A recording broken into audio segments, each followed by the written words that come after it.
You're listening to the Skylight Books podcast. We're an independent, general interest bookstore putting great reads in the hands of people in the Los Feliz neighborhood of Los Angeles.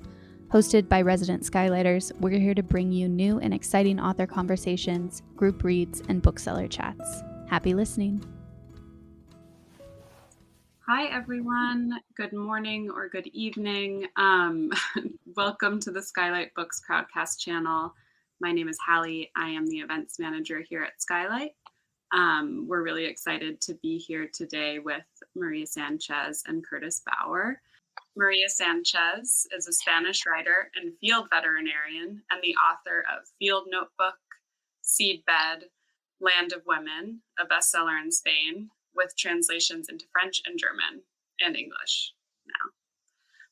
Her poetry and prose have been translated into French, Portuguese, English, and German, and she is a regular contributor to publications on literature, feminism, and rural culture. She lives in Galicia, Spain. She is joined today by Curtis Bauer. Curtis is the author of 3 poetry collections, most recently American Selfie. He has translated poetry and prose from Spanish for Luis Munoz and other authors. His translation of Jeanette Clarion's Image of Absence won the International Latino Book Award for Best Nonfiction Book translated from Spanish to English. He is the director of Texas Tech University's creative writing program and lives in Lubbock, although I think he mentioned that he is not there right now. But please join me in welcoming them to the virtual stage. Great. Hello, everyone. Buenas tardes. I'm going to say a few words before I turn the screen over to Maria. I just want to add a few things to Maria's bio. She's no longer working, or she no longer has the same job that she had when she was writing this book. The work she does now combines language and veterinary work. She works with autonomous breeds in danger of extinction in Spain, as well as collects language and words on the verge of extinction. And, that we're going to talk a little bit about that tonight in our conversation. She also writes a monthly column related to food, about lost recipes, foods, roots. Her last one is about walking through the countryside looking for asparagus. I just read it and it's fantastic. I love it, and I'm going to most likely translate that. It'll be available somewhere in English at some point. She's also working on a research project with the University of Cordoba, interviewing and working with women, agrarians, and protected natural spaces. And she's doing an audiovisual project investigating the rural and urban dichotomy, interviewing rural writers. Tonight, to kind of jump off, Maria is going to read a selection in Spanish first, and then I'll read the same piece in English. And then afterwards, we'll have a bit of a conversation.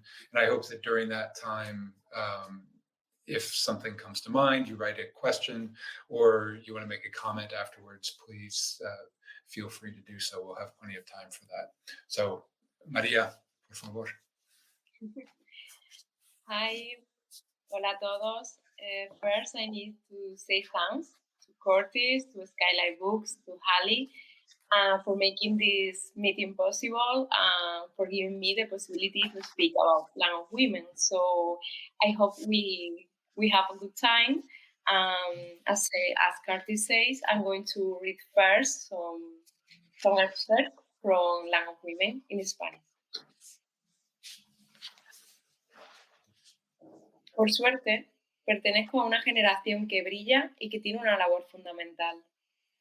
Rescatar a todas esas mujeres que han quedado apartadas a lo largo de los años, sin voz, como se dejan solos, sin remordimiento ninguno, a esos muebles de algunas casas vacías junto a las polillas, amparados bajo una sábana inútil que no ofrece ninguna protección. Solo las invisibiliza, solo apaga su voz. Gracias a este despertar colectivo, gracias al feminismo, surge una búsqueda incansable y necesaria. Al fin estamos conociendo a científicas, escritoras, activistas, pensadoras, ecologistas, conservacionistas, mujeres que se movieron y destacaron en un mundo de hombres, pero que por el hecho de ser mujeres pasaron totalmente desapercibidas. Afortunadamente, hoy los papeles han cambiado. Las historias de las mujeres salen a la luz y se convierten en referentes, modelos a seguir y vidas que contar para las niñas de nuestros días y de los que vendrán. Cuando empezamos a ser conscientes de lo importante que es reconocerse en alguien, surge un sentimiento nuevo. Sentirse hermana de alguien que conoce el camino, convertirla en una pieza clave en nuestra historia, en un engranaje que nos permitirá crecer día a día. Una estela que poder continuar y crear, al fin, nuestra propia narrativa. Queremos mujeres en todos los espacios, que sean ellas las que cuenten, formen y construyan, que sean ellas las que puedan dar el paso adelante sin sentir miedo ni vergüenza. Es algo que ahora vemos completamente normal en nuestro día a día. Nos enfadamos si notamos que no hay mujeres en cualquier lugar y evento. Alzamos la voz, escribimos, nos manifestamos, celebramos.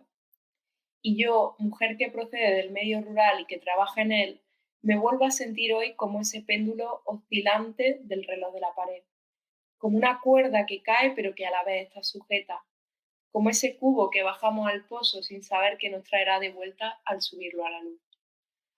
Porque estoy intentando construir una casa donde tengan refugio todos esos destellos que me han traído hasta aquí, unos cimientos y unas paredes que den cobijo a las palabras, a las nanas, a los animales, que pueda sentirme acompañada, no de fantasmas, no de sombras, que me sienta segura para hablar del lugar del que vengo y en el que vivo, pero siempre que empiezo a poner el siguiente ladrillo pasa lo mismo.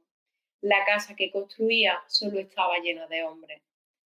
Mi narrativa invisible, las mujeres de mi casa, como la umbría, esa zona de las laderas en la que apenas llega el sol, esas vertientes que por su orografía quedan dedicadas a la sombra.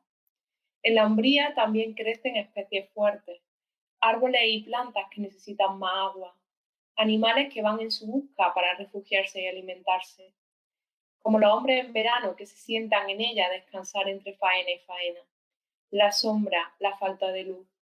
Que no podamos verla, o mejor dicho, que no sepamos verla, no significa que no estén ahí. ¿Acaso además del nombre necesitamos la luz para existir? Vuelvo a ese proyecto de casa y miro a mi alrededor. Rebusco en los libros, en las estanterías, en los recortes. Leo lo que escribieron sobre el medio rural otros antes, lo que escriben sobre el medio rural otros ahora, y tropiezo.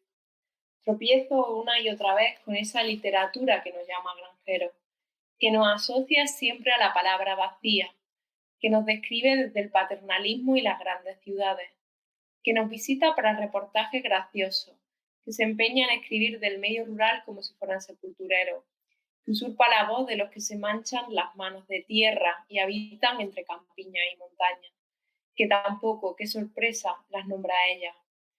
Nuestro medio rural necesita otras manos que lo escriban, unas que no pretendan rescatarlo ni ubicarlo, unas que sepan de la solana y de la umbría, de la luz y la sombra, de lo que se escucha y lo que se intuye, de lo que tiembla y lo que no se nombra. Una narrativa que descanse en las huellas de todas esas que se rompieron las alpargatas pisando y trabajando, a la sombra, sin hacer ruido, y que siguen solas, esperando que alguien las reconozca y comience a nombrarlas para existir. Fortunately, excuse me. This selection is from the first chapter, A Genealogy of the Countryside. Fortunately, I belong to a brilliant generation that has a crucial task: to rescue all those women who have been pushed aside over the years, left alone, without remorse, without a voice, like those pieces of furniture in some empty houses, together with the moths, covered by a useless sheet that offers no protection. It only makes them invisible. It only extinguishes their voice. Thanks to this collective awakening, thanks to feminism, a tireless and necessary search emerges. At last, we are getting to know women scientists, writers, activists, thinkers, ecologists, conservationists, women who moved and stood out in a world of men, but who, because they were women, went completely unnoticed. Fortunately, today the roles have changed. The stories of women are coming to light and becoming reference points, offering role models to follow in lives that matter for girls today and for those to come. When we begin to be aware of how important it is to recognize ourselves in someone, a new feeling emerges, to feel like the sister of someone who knows the way. We can turn her into a key element in our history, into part of the apparatus that will allow us to grow day by day, a path to extend and create, at last, our own narrative. We want women in all areas and spaces. They should be the ones who narrate, teach, and build.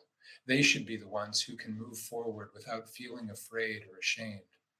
It's something that we now think is completely normal in our daily lives. We get angry if we notice that there are no women wherever we are in any kind of event. We speak out, we write, we take to the streets, we celebrate.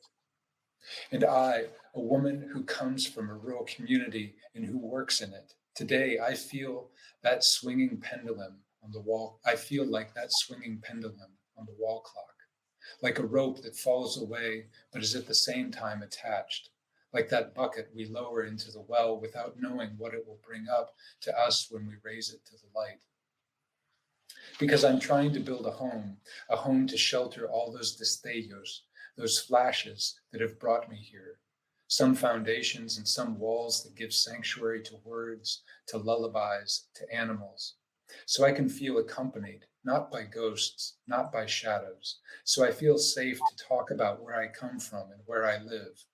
But whenever I start to lay the next brick, the same thing happens. The house I was building was only full of men. My invisible narrative, the women in my house, like the shadowy area, that part of the mountainside the sun hardly reaches, those slopes that, due to their orography, remain steadfast to the shade. Strong species also grow in the shade. Trees and plants that need more water, animals that search it out for shelter and for nourishment, like men in summer who sit in it to rest between work and chores. The shadow, the absence of light, that we can't see them, or rather that we don't know how to see them, doesn't mean that they aren't there. Is it possible that besides our name, we need light to exist? I go back to that home project and look around. I search in my books, on my shelves, and newspaper clippings. I read what others wrote about rural communities before, what others write about rural communities now, and I stumble. I stumble again and again over that literature that calls us farmers, which always associates us with that empty word, which describes us out of that patronizing attitude and from the big cities, which visit us for their funny news stories, which insist on writing about the rural community as if they were gravediggers appropriating the voice of those whose hands are smudged with dirt and inhabit the countryside and mountains. Nor do they, what a surprise, mention ellas, the women. Our rural community needs other hands to write about it, hands that do not claim to rescue it or situate it, hands that know about the sunny spots and the shade, about light and shadow, about what is heard and what is intuited, about what trembles and what is not named, a narrative that rests in the footprints of all those women who wore out their espadrilles, walking and working in the shadow without making noise, and who remain alone, waiting for someone to recognize them and begin to name them into existence. Okay, all right. Thank you, Maria. That was, it's so great to hear you read that in Spanish. So I'd like to start by asking you about some of your language. In particular, you know, we're talking about some very particular language here, but in particular, I want to ask you about the word feminism. It's a really ample word, right? And it's one that you use, I think, throughout this book, but in both general and specific ways. So could you maybe discuss how you're using that word and how you're thinking about feminism related to Land of Women? First, I think that feminism was the flash, the blow, that door that opens, the blindfold that falls from your eyes and reveals another way of seeing everything and of understanding many things that surround you and don't stop happening. In my case, feminism showed me the importance and the roles and the paper, the life of the women of my family, you know. Feminism for me is something you can let go of. Once you put the purple glasses, as we say here in Spain, because you know feminism is very associated with the purple color. So we say the purple glasses. I have another glasses that are the green for rural books, but this is another issue. You completely change the way you look at everything around you. Your mother, your grandmother, your partners in the work, your friends, you know, the way you link with others, the way you live in the earth, the way you eat, the way you dress, for me is a whole thing. Also, for me, it's very important to say that there is no single feminism. And I believe, for me, this is essential in intersectional feminism. There is no, for me, single axis of oppression for women. For example, being a rural woman is not the same as being a rural migrant woman, you know. And for me, it's very important to say that and to show that. I think that we are often unfair to other women because we think that they are not feminists in the way we would like them to be, you know.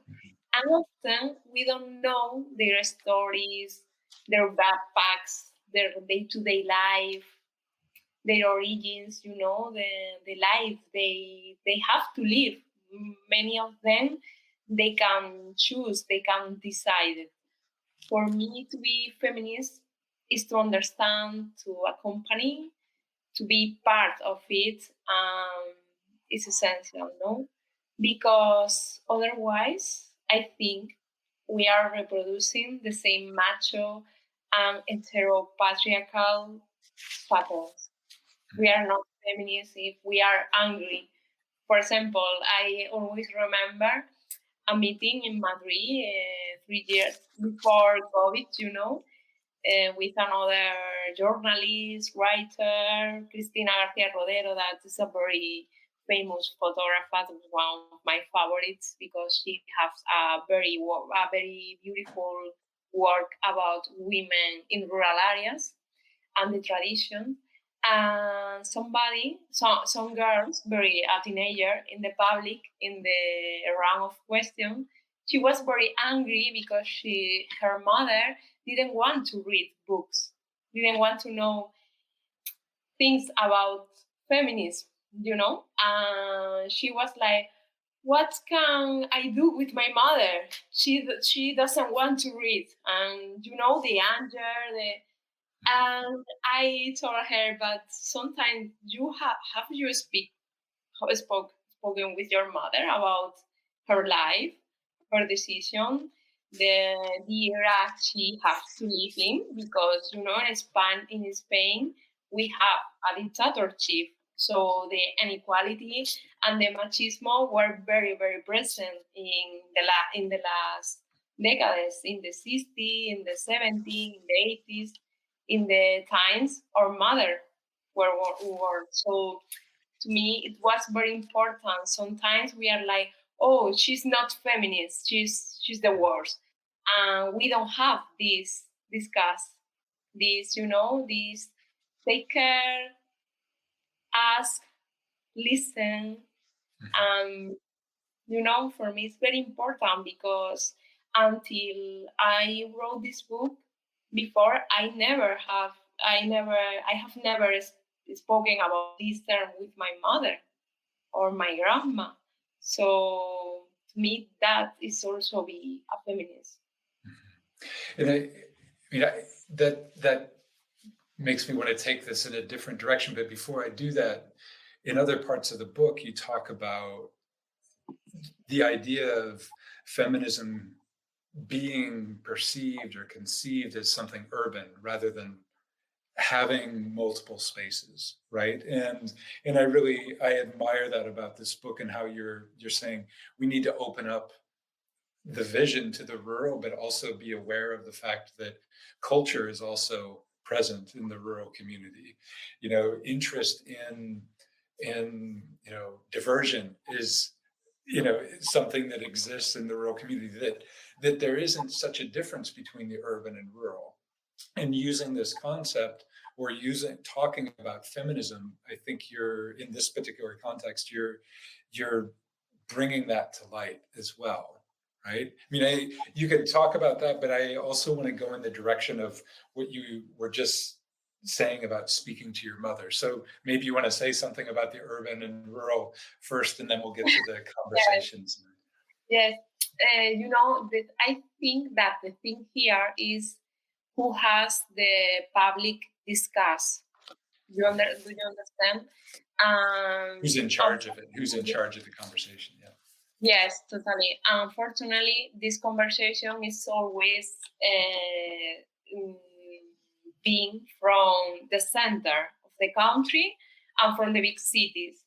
So in feminism, a lot of time it happens. It's like only feminist things happens in the big cities. But for example, in the south of Spain, the issue with the migrants, women working in the strawberry compound, that they are from Africa, from Marruecos, it happens in a small town, and there is a very important group of women that they are syndicalists. I don't know if it's correct to say that. They're part of a union.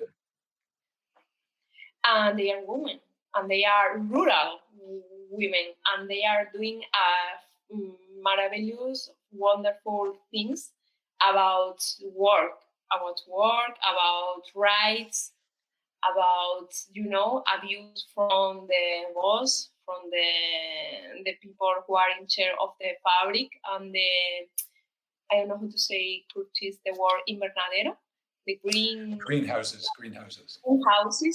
And this is so important, but the thing is that we don't have the light in that areas of the map. We always are thinking in Madrid, and in this central and single narrative. So it's very important to bring that topics about us, no? In a lot of villages, there are a lot of association of women that maybe they don't have the name of feminism association, but they are feminists because they are sharing their stories, they are helping to the others, there are sorority, mm-hmm. Sororidad, I don't know to say well in English. So I think that it's very important to understand that urban and rural areas have different times and different ways in doing things. Mm-hmm. So I think it's the first step to make possible an approach, Mm-hmm. Mm-hmm. I like that idea of there are different times and different approaches, but it's approaching the same thing, right? It's looking at the same thing and from different angles. Also, we don't have the light on that part of the map. I mean, it's such a beautifully visual thing where the light always goes to the center and the light emanates from the center, right? I mean, it's like, this is where it is, it's where it's going. And Curtis, when the light is in the periphery, in the margins, is because something very bad happens. Right. For example, I'm always giving in Spain, I'm always giving this example, but for me it's very, very clear, very clear. There was, El País, the newspaper that is very important in Spain. I don't remember, 5-6 years ago, opened the newspaper with a very awful title, headline, that it says rural terror in Galicia, because there was a murder. But the thing is that when in a city it happens a murder, you are not going to read never in this newspaper urban terror, Right. And this is very important to see how the likes it's in rural areas and for what, Right. And it's very classist, paternalist, and Condescending. Yeah. Condescending. Yeah. So I have many examples of this, because now the narrative is changing. But 3-4 years ago, it was every week I was picking, picking titles, picking news, picking headlines, and it was like, oh my gosh, it's awful. Yeah. Well, let's shift into this other thing that you were talking about. Have you spoken with your mother, right? And I think that this is also kind of an underlying, not only theme, but also kind of the approach methodology in this book of speaking with and listening to people, right? And maybe you can talk a little bit about how this book came about, those stories, the conversations you've had, and the consequence of that. But just, when you were referring to those to the young women at your conversation in Madrid, saying, well, my mother doesn't want to read, right? Asking your mother about her past. And in this particular place, in Spain, because this mother was growing up during a dictatorship, maybe she didn't really want to talk to her child about that, right? Totally. For her, it's very hard to speak about that, For me, for example, it's sad, but I have to recognize that I was that teenager when I was 16, 17, because, I want to be as my father, because my father works, my father have the voice, take the decision, it was like the head of the house, So I could say that this book, Land of Women, grew up of wanting to talk for real, to talk with my family, especially with the women, like my mother and my grandmother. It's important to say that my mother, who was born in 1960, she's young. She's not. She's a young woman. When she was 12, she had to leave the school to start working in the country, and she couldn't decide what she want to do. If she want to study, if she want to to work in the country, she never had that option.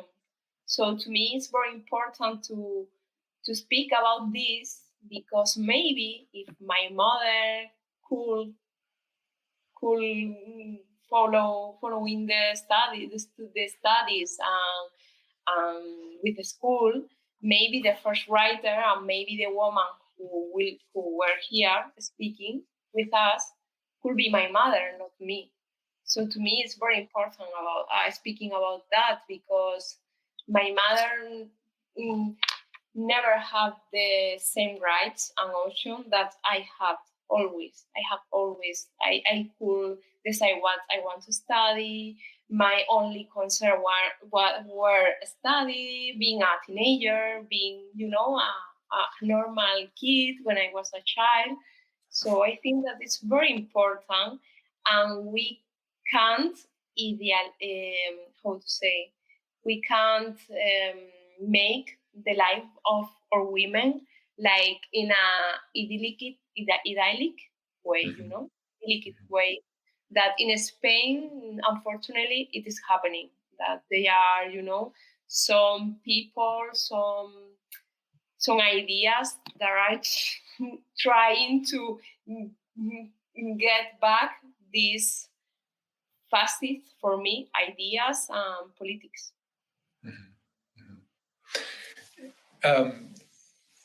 One of the well, in several chapters, you talk about conversations with your father and talk about how when your book of poems, started to get great reviews and find success, your father started to tell you stories and you started to find out more things. I'm curious, just from what we're talking about tonight, if at the same time your mother also started telling you a different kind of story. Yes. Could you talk about that? When it's happening, Mhm. I start to understand a lot of things because there are two binary stories in some way: the stories of the men in the house and the stories of the women in the house, and they are very different. And sometimes the stories of the men are possible because they are not at home working with things of the house, like taking care of the children, cooking, cleaning, going to the supermarket to buy food, going to the country to milking, to take care of the vegetable. So, for example, I love the stories of my grandfather and my father about goes bird watching, taking mushroom, taking asparagus. But the thing is that they could and they can do these things because they are not at home doing this women stuff. Do you understand? It's very important. Before I spoke about the purple glasses. You put that purple glasses and you see the things in different way. For example, when I was a teenager, I always got angry a lot with my mother. I didn't understand her. I was, I can't with you. You are always cleaning. You don't want to read. You don't want to go to the cinema. And after, when my mother told me her story and her life, I say, you are so unfair. Your mother, when she was a child, she was my grandparents educated her to be the perfect housewife. When she was a child, she played washing, cooking, cleaning the house. So it was very unfair saying and watching my mother in that way because she couldn't do anything or other thing. Her future was decided by my grandparents. They decided, no, you can't study.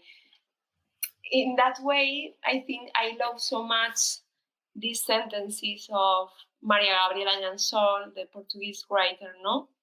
I don't know how, I can't remember how you translate into English, hermanas de un hijo único, sister of an only brother, no? Something like that. Yeah. Right. Sisters of an only child, I think is what because usually when you say an only child, there's only one. But if I'm the sister of an only child, right, you get the idea that it's, okay, there's the son, right? I'm the sister of that. And yeah.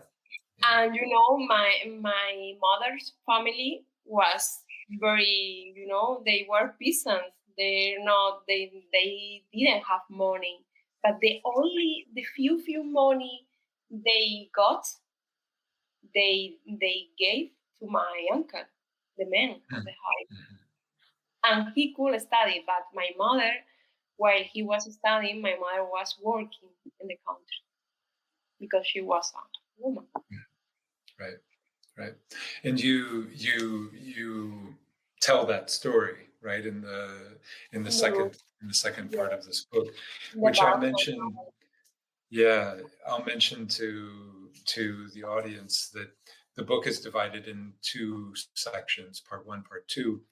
And in the first, Maria writes about some of these larger themes, thinking about genealogy, feminism, care, like the emptied rural areas, and then what's needed for a rural community to exist, right, to be alive, and then kind of puts that into context, a very particular context in the second section, discussing these three influential women in her life, her great-great-grandmother, grandmother, and mother, and connecting them to a tree or to a particular place, natural place.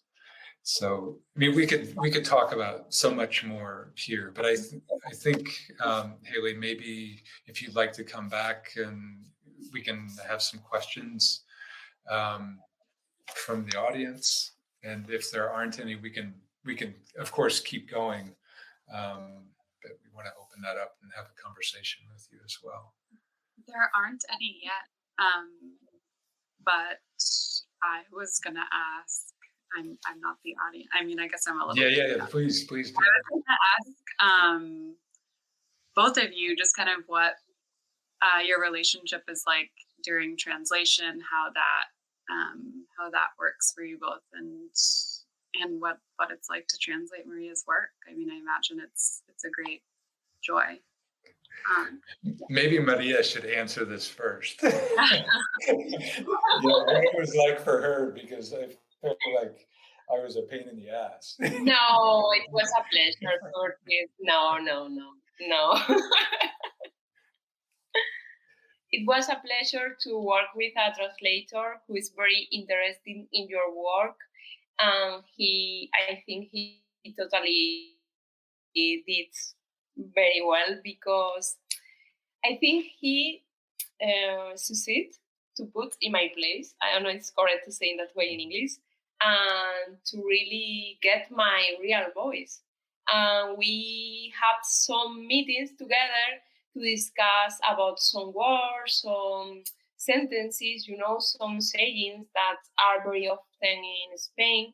And Curtis always was trying to be very transparent with my work. So to me, it was a pleasure to work with Curtis, and I'm very thankful to him, because you are doing the best with the book, and you are, you are keeping the book always alive in that way. Yeah. And I think, as Maria said, I would write her, and because I would be concerned about not getting a word right or not understanding, the full kind of complexity of a sentence or a situation of it. And it was a huge, and still is a huge concern of mine, to think about voice, right? Here I am. I'm from a rural community and from Iowa, but I'm a man, right? And so here I am, the one who is imagining, how does Maria sound? Not just how does she sound, but what is she saying? What is she writing? And how easy it would be to translate this to cover up more of the woman's voice, or Maria's voice. What I read today in translation, I added some extras, let's say, by making sure that women scientists, women writers, right? That is gendered in Spanish, but in English we can just gloss over it and say scientist, writer, lawyer, doctor. And typically, we impose a gender on that, and it's most often masculine, right? It's most often a man. And here, so it's just, I was quite aware of the need to do that throughout this translation. And it was a real joy to do it, to work with her and to be able to write her and say, sorry, but can we meet? Can we, meet on Zoom and just chat about this? No, but just to have that opportunity, and that you're available to do that, really helped this translation. Totally, I agree. A stronger book. And it's very nice to meet your translator, to know his face, his voice, the way he's working, and how sorry about that, but I'm thinking about a land and a seed who is growing up. It's the same for me. You are part of this process of growing. A book is growing up, and it's very, very wonderful and very nice too. Yeah, and I didn't mention at the beginning when I talk a little bit about it in my note at the end of the book. When I first encountered Maria's work, it was through her poetry, and I love her book of poems and new poems that she's writing. And I think that was also something that we were able to kind of think about in the translation, knowing that she's a poet, I'm a poet, thinking about how I write prose, identifying in her prose a real poetic style or ear, thinking about how, the sound of her sentences, and just thinking, okay, I can do that. I can make that sentence sound beautiful, right? And different. And it's not necessarily, the kind of literary prose that one would necessarily think with the typical Spanish prose, let's say. I mean, it's a different voice. It's a very different approach to writing prose. And it's one that I find fascinating and as I said, really beautiful. Thank you, Curtis. And a huge challenge to translate. I think that the point is that you are a poet. When I read the English translation, I was like, oh my God, you can't touch that poetic voice so you get it. So to me, I'm very happy. Thank you. People are being very shy and not asking questions. So Curtis, if you want to, I would love to just carry on your conversation. Sure. One of something that we hadn't, I mean, it doesn't really come out in this book, but maybe Maria, you could talk a little bit about the stories that you heard from, as you were, having these conversations with your family. How much research was involved in that? Were they just conversations that then you transcribed and you said, okay, well, this is it? Or was there also, some serious investigation that was going on? It's totally the second that you say. They were very involved in the book. And it didn't stop. Every time I'm going to my town, I meet some members of my family, some neighbor, also people I know from my town, and they are keeping telling me stories about my family, about their family, stories linking with the nature, with the trees, with the women of the family. So it's a very nice. It was, to me, it's the presence of the book. This possibility, the opening of a window to a new stories that are around you, but you never know that, no? I think that sometimes we spoke about this, but now I'm very happy. But at first I was sad, that I have to become a writer, to publish, to get success with my books. To my family start speaking about these things. It's like if I wasn't a writer, what happened with all these stories? And maybe we have lost a lot of stories, because when I become a writer, my grandfather has died, and I always have a very special link with my grandfather, the vet. So a lot of time I'm asking myself, if I have now my grandpa, I could ask a lot of things that I never asked before, because in that time you don't give that things the importance that they need. Right. Yeah, and it's like you didn't know what you know now. right? Because of all of these other conversations that you've had to ask him. Yes, it's a month ago, I was with the audiovisual project, and I wrote one thing that the camera says. He started speaking about her grandpa, and he said, "Oh my God, if my grandpa lived now, how many things I could ask to him. I have a lot of questions now that before I never think about, and now it's like he's thinking about all the things he could ask him." Mm-hmm. Mm-hmm.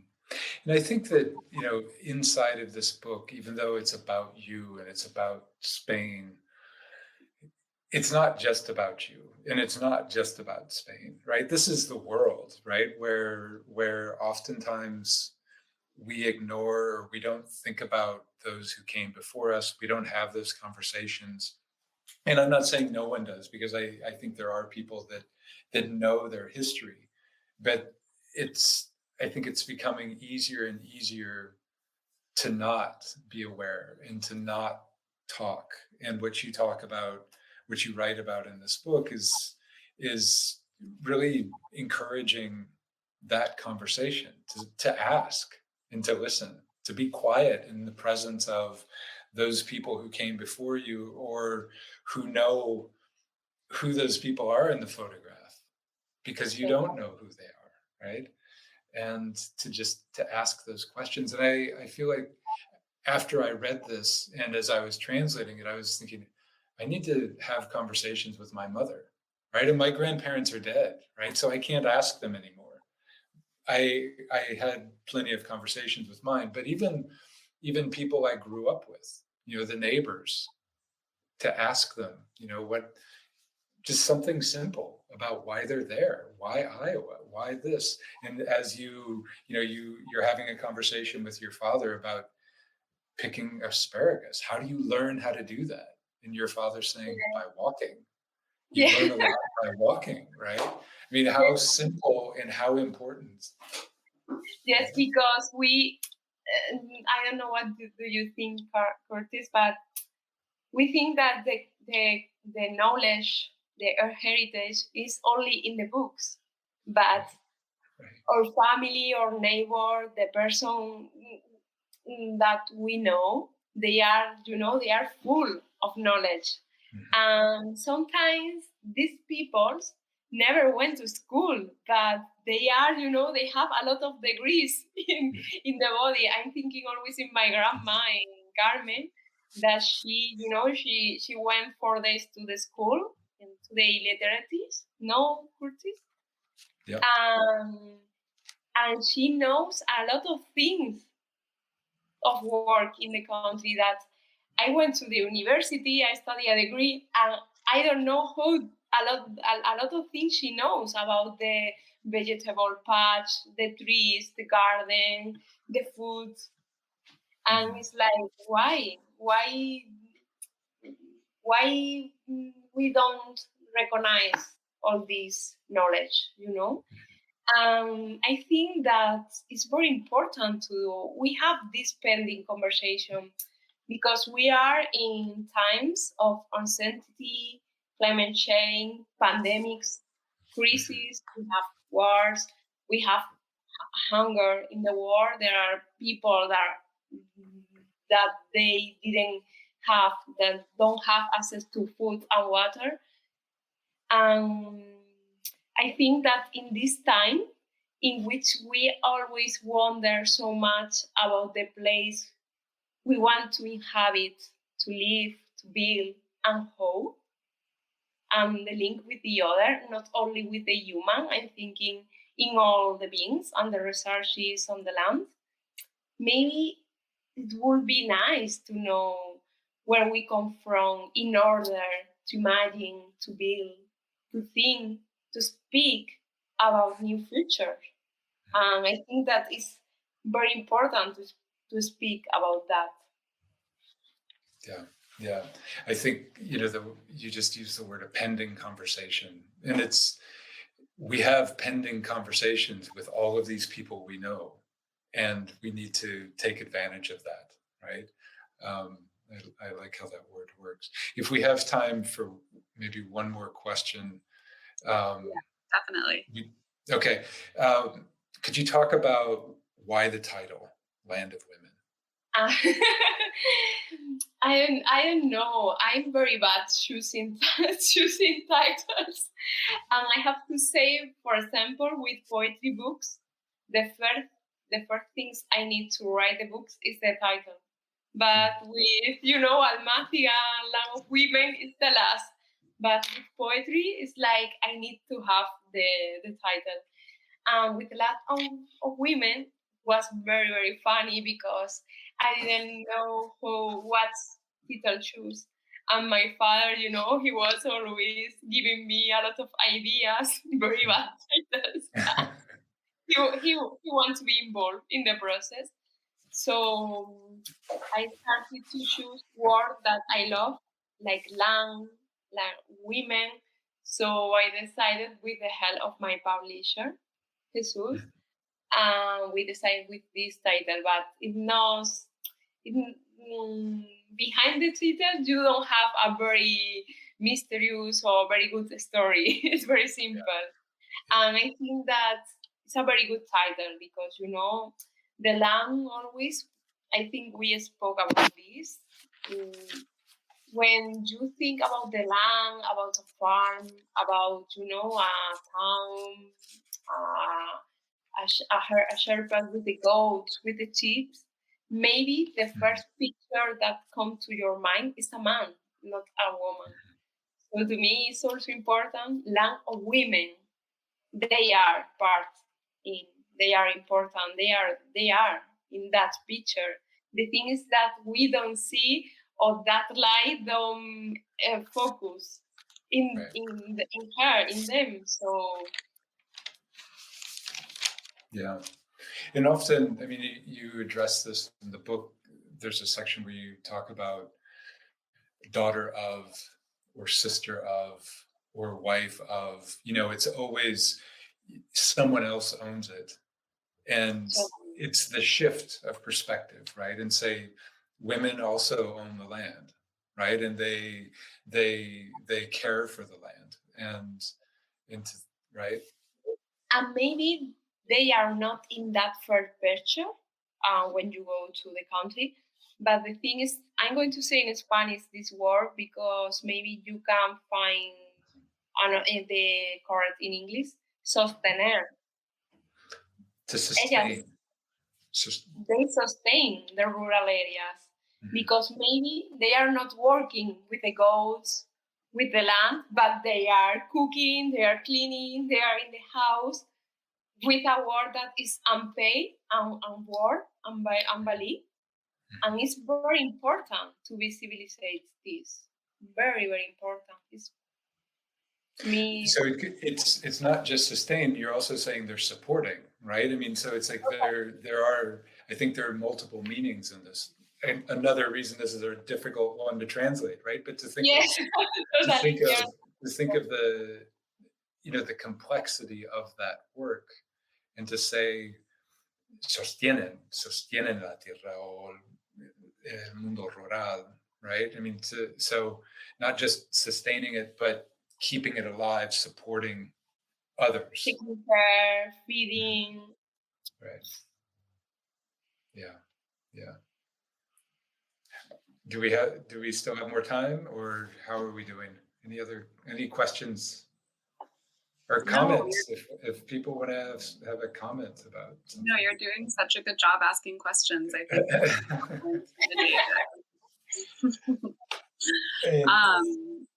think I'll just add that in conversations I've had with Maria about the book and just thinking about some background information, she once told me that she was getting letters from people from outside of Spain, right? Outside of the rural community in Spain, talking about how important this book was, but also how they could have written this book, right? Or they see themselves in this book, they see their parents or their mothers, the aunts, and that for me is I think what I saw initially, and what helped me think about how to convince a publisher. And we're really lucky with Trinity, because they weren't easy to convince, but they were convincible, right? But they listened to this, that it's not just about Spain. It's not just Maria's story, but a much larger community, right? Yes, and it's very curious because, we have the German and the French translation. And last years I was in Germany for 2 months, and I have presentation and meeting there in Munich, and there were women speaking about their stories, and they feel very identified. They were Germans, and Germany have a very different story if we compare with Spain. But it's very curious because each week I'm getting new emails from Argentina, Chile, different part of the world that have read my book and say, this is my life. 2 years ago, a Chinese student wrote me and translate some part of the books because she felt that she was in that book, and we are speaking about rural areas in China. It's another word. Yeah. But I think that, to me, it was the intention to create a book where the culture of our people and territories is recognized, and the stories deserve to be shared and celebrated and heard. It's so wonderful. It's just the most powerful kind of book to write, too. And I demand that everyone read it if they haven't yet. Thank you both so much for staying up late to be here in LA today. This has been a real pleasure. Great. It's been thank you. Thank you for having us. Thank you for listening to the Skylight Books podcast series. Please don't forget to visit our website at skylightbooks.com and make sure to follow us on Twitter and Instagram. Also, don't forget to subscribe to this podcast for more author talks and bookseller conversations. You can find us on Podbean, iTunes, and Spotify. Stay safe and healthy, and we hope to see you back in our store soon.